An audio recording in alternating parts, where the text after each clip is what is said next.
फिर उस समय हम ये सवाल करेंगे। एकदम करना ही चाहिए सर। प्रश्न आज जो मेरे प्रश्नों से आपको लगता है ना बहुत सारे लोगों को तकलीफ होती है? जो पत्रकारिता का धर्म है वो आप निभाते हैं सर। पत्रकार का धर्म ही यही है।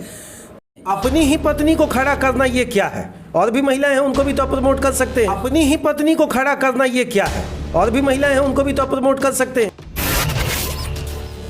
यही तो राजनीति की पहली कड़ी शुरू। नहीं सर, ऐसा नहीं है।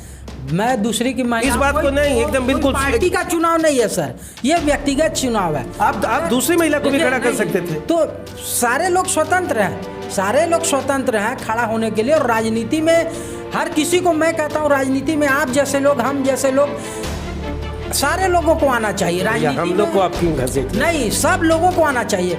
पत्रकारिता, शिक्षक, वकील, डॉक्टर, कौन नहीं राजनीति में? राजनीति में अच्छे लोग जब आएंगे तब तो बुरे लोग जाएंगे। पार्षद महोदय सूत के उठते 12 बजे तो 10 घंटा वो कहाँ काम करते थे। आज जो स्थिति है सफाई की, वो आपके ही चैनल के माध्यम से मैंने सुना कि वो बोलते मजदूरों के साथ 10 घंटा काम करते हैं। आप चलिए मेरे साथ, मैं आपको दिखाऊं भगत मोहल्ला जहां वो रहते हैं उसके पीछे की स्थिति आप देख के जीना मुहाल है। आप चलिए शिव मोहल्ला, पंजाबी मोहल्ला, मस्जिद पट्टी, आप इधर रानी बाज़ार चलिए, राजेंद्र नगर चलिए, सलानपुर, सड़कों पे सफाई है ये उनका देन नहीं। सड़कों पे सफाई ये मोदी जी का स्वच्छता अभियान का देन है और प्रशासन की देन है। हम लोगों ने भी बहुत जागरूकता अभियान चलाया कि सड़कों की सफाई नज़र आने लगी, सड़कों पे गंदगियां जो है नहीं फेंकने लगी। मगर आप मोहल्लों में चले जहां जिम्मेवारी बनती है, मोहल्लों में हर मोहल्ले की स्थिति बद से बदतर है सफाई के मामले में।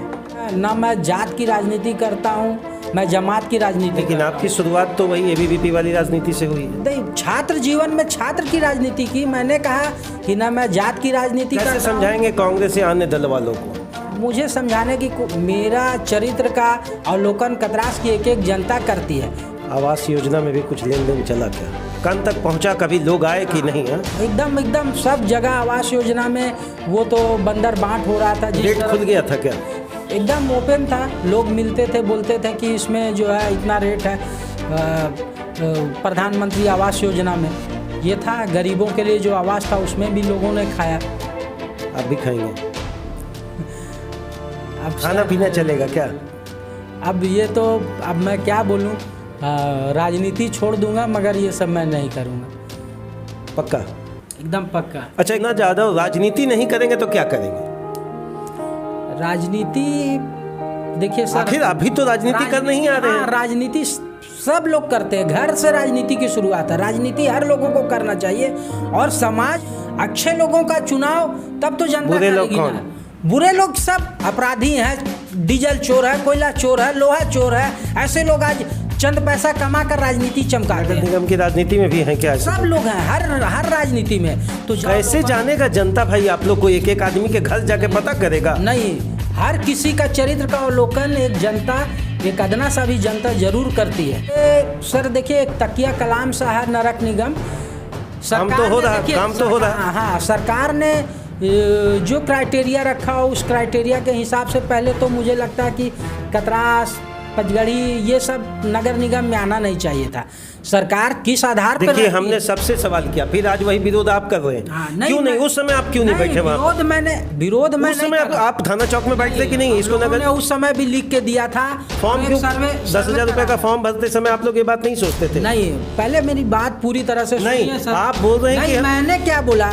मैंने बोला कि सरकार ने तय किया ये नहीं होना चाहिए। हम लोगों ने इसके लिए भी लिखा पढ़ी की कि जो है जैसे सलानपुर बस्ती है पूरी तरह से ग्रामीण बस्ती। मतलब आपका कहना है कि कुछ क्षेत्रों को उसमें शामिल नहीं करना चाहिए। अब चूंकि सरकार ने अगर नगर निगम क्षेत्र घोषित कर दिया है तो उस आधार पे उसका विकास नहीं हो रहा। सरकार विकास के लिए तो होल्डिंग टैक्स देना होगा। तो बहुत कम है स्थिति। होल्डिंग टैक्स देना होगा। होल्डिंग टैक्स लोग अभी भी जो अवेयरनेस की ज़रूरत है। दूसरा कि उस तरह का यहाँ बहुत मेट्रोपॉलिटन सिटी तो है नहीं, उस उदाहरण घर में तो बिजली आपका भी नहीं आता होगा सिस्टम से भी। हाँ, सर। तो आप क्यों नहीं आगे बढ़ रहे हैं? आप तो आपको भी 1700 लोगों ने चुना, 1700 लोगों का वोट। हम लोग हमेशा आंदोलन करते हैं सर। अब कितना आंदोलन किया जाए, आंदोलन करते करते तो आधा जन्म बीत गया, तो दिल्ली तक गया। जैसे भी जिन लोगों का साथ लेना पड़ा, रो गा करके दिल्ली तक हम लोगों ने प्रदर्शन किया, जिसकी देन है कि आज ट्रेन चालू हुई। फिर मगर अब एक पार्षद अदना सा पद है सर। अगर मैं पार्षद बन जाऊं, मैं झूठ का भी बोल दूं कि मैं ये कर दूंगा, मैं वो कर दूंगा, मैं वो दिला दूंगा, ये फालतू की बातें। जो मैं पार्षद के पावर में, हाँ, क्षेत्राधिकार में जो आएगा, मैं उसे जरूर जनता के लिए करना चाहूँगा। फिर उस समय हम ये सवाल करेंगे। एकदम करना ही चाहिए सर। प्रश्न आज जो मेरे प्रश्नों से आपको लगता है ना बहुत सारे लोगों को तकलीफ होती है? जो पत्रकारिता का धर्म है वो आप निभाते हैं सर। पत्रकार का धर्म ही यही है, जनता और जनप्रतिनिधि के बीच जो भी समस्याएं हैं उसकी आवाज़ों को बुलंद करना। मुझे अच्छा लगता है व्योम टीवी में जब आप इस तरह के कड़वा सवाल पूछते हैं, जिसको लोग कड़वा बोलते होंगे, मगर पूछना ही चाहिए। आज जो स्थिति है पत्रकारिता के पूरे देश में देख लीजिए। हाँ, तो उस स्थिति में आज आप जैसे पत्रकारों का ज़रूरत है कि जो प्रश्न करें, सिर्फ हम लोगों से नहीं, यहाँ के विधायकों से प्रश्न कीजिए, सांसद से प्रश्न कीजिए, मंत्रियों से प्रश्न कीजिए, जो भी लोग हैं उनसे ऐसा ही प्रश्न करना चाहिए कि आपने क्या किया। अच्छा, एक बात, आप पर एक आरोप है कि चुन्ना जाधव उग्र है। चुन्ना जाधव का शुरुआती और राजनीतिक तंत्र उग्रता से भरा रहा है, मानेंगे? छात्र राजनीति में सर थोड़ा छात्र जीवन में उग्रता होती है, उद्दंडता होती है। छात्र का जीवन ही थोड़ा उग्र उद्दंड होता है, मगर वैसा भी मैं उग्र उद्दंड नहीं था। समस्याओं को लेकर जो छात्र के जीवन की पिछले 2 टर्म में इस चीज़ को पूरा भुनाया गया है, मानते हैं आप इस बात को? हाँ, ये मानते हैं। देखिए, मैं जहाँ भी, मैं इसी कतरास में जन्म लिया हूँ। मैं कई बार जेल गया, या कई बार ऐसे आंदोलन हो गए जिसमें गोली बम चल गए, मगर मैं उसका जिम्मेवार नहीं था। मैंने लड़ाई लड़ी, किसी गरीब के, किसी के भी हक अधिकार के लिए लड़ाई लड़ने के बाद मुझे केस खाना पड़ा, जेल जाना पड़ा। तो मैं अब उसमें मुझे उग्र बोल दें या कुछ भी बोल दें। नेता का दर्द से मतलब आज का नेता का, हम आपकी बात नहीं कर रहे हैं, नेता मतलब समझ रहे हैं। ऐसा नहीं है, राजनीति बहुत टफ चीज़ है सर। राजनीति में कार्ल मार्क्स ने भी कहा था कांटों का ताज है। कांटों का ताज सही में है सर।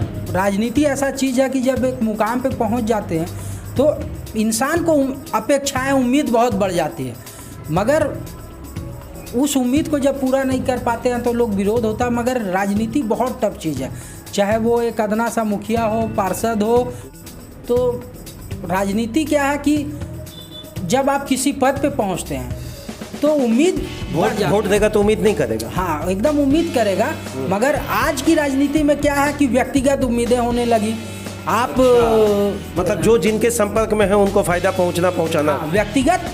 आज कारण क्या है, अच्छे अच्छे लोग चुनाव हार जाते हैं। व्यक्तिगत राजनीति, पैसों की राजनीति, जातीय राजनीति, धर्म की राजनीति। ये तो मैंने देखा है, मैं इसका भी अनेक जगहों पर गवाह बना हूँ कि जब भी समस्याएं होती हैं तो लोग जो पदस्थापित हैं वहाँ पर ना जाकर इनके पास आते हैं। ऐसा क्या कारण? इसलिए कि जनता से डायरेक्ट जुड़ाव होता है। राजनीति करने वाले लोग हों, चाहे सांसद हो, विधायक हो, मुखिया हो, पार्षद हो, ये जनता से डायरेक्ट जुड़े रहते हैं, उसी के बीच के होते हैं। तो इन लोगों को उनसे उम्मीदें ज़्यादा हो जाती हैं और एक ऐसा माहौल ही बना दिया गया है, चाहे वो मीडिया के माध्यम से या शुरू से ही राजनीति को सबसे ऊंचे तबके पे रखा गया, और जिसके कारण से आम जनता को लगता है कि ये राजनीति ही मेरा कायाकल्प कर देगी। और नगर निगम की राजनीति में भी लोग खर्च करने से नहीं चूक रहे। आप कितना खर्च करेंगे जनाब?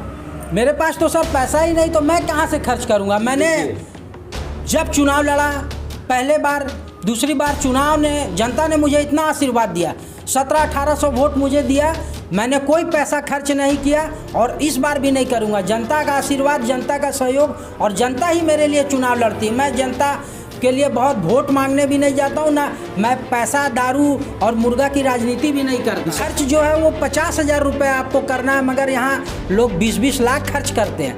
मगर मैंने कभी जो है पैसे की राजनीति ही नहीं किया, पैसा भी नहीं है, और मैं ये दारू, मुर्गा और ये सब खरीद फरोख्त की राजनीति भी नहीं। मेरी चुनाव जो है जनता ही लड़ती है, और जनता ही मुझे वोट देती, इसलिए पैसा खर्चा कर। क्या अपील करेंगे जनता से? एक लंबा क्षेत्र है, बाघमारा के अंतर्गत एकल शहरी व्यवस्था को मेंटेन करता है वार्ड नंबर 3। मैं कतरास की जनता से यही अपील करूंगा कि आप मुझे एक बार मौका दें। मैं आपका बेटा हूं, आपके बीच का लड़का हूं और आपके हर सुख दुख में साथ पहले भी खड़ा था और आगे भी खड़ा रहूंगा। जब तक ज़िंदगी है तब तक मैं इसी कतरास के लिए जीऊँगा, इसी कतरास के लिए मरूँगा। यही ये हैं चुन्ना यादव जी, अपनी बात, अपने सारे राजनीतिक समीकरण को आपके बीच में रखे हैं। जीत और हार इनके जीवन का लक्ष्य है, मेरा उससे कोई लेना देना नहीं। बट एक प्रश्न है मेरा, हम पूछेंगे, हम तब तक पूछेंगे जब तक कतरास में समस्या है, हम तब तक पूछेंगे जब पूरे वार्ड में समस्या है। अगर आपको लगता है आपके भावी पार्षद या वर्तमान पार्षद किसी प्रकार की गलती अपने क्षेत्र में कर रहे हैं तो कदापि डरिए नहीं और मुझे कॉल करिए, मैं उस चीज़ को दिखाऊंगा। चुन्ना जी, आपका बहुत बहुत धन्यवाद। और मेरे इस कटाक्ष प्रश्न से अगर कहीं भी आपको तकलीफ लगा है तो हमारा चैनल फिर से आपको शुभकामनाएं। नहीं, बहुत बहुत धन्यवाद सर। और आपने जो प्रश्न किया, हम चाहेंगे कि हमेशा पूछते रहें, ऐसे ही पूछते रहें, जनप्रतिनिधियों से पूछते रहें और जनता की ऐसे ही समस्याओं को उठाते रहें। मेरी भी शुभकामना है आपके चैनल को और आपको कि आप लोग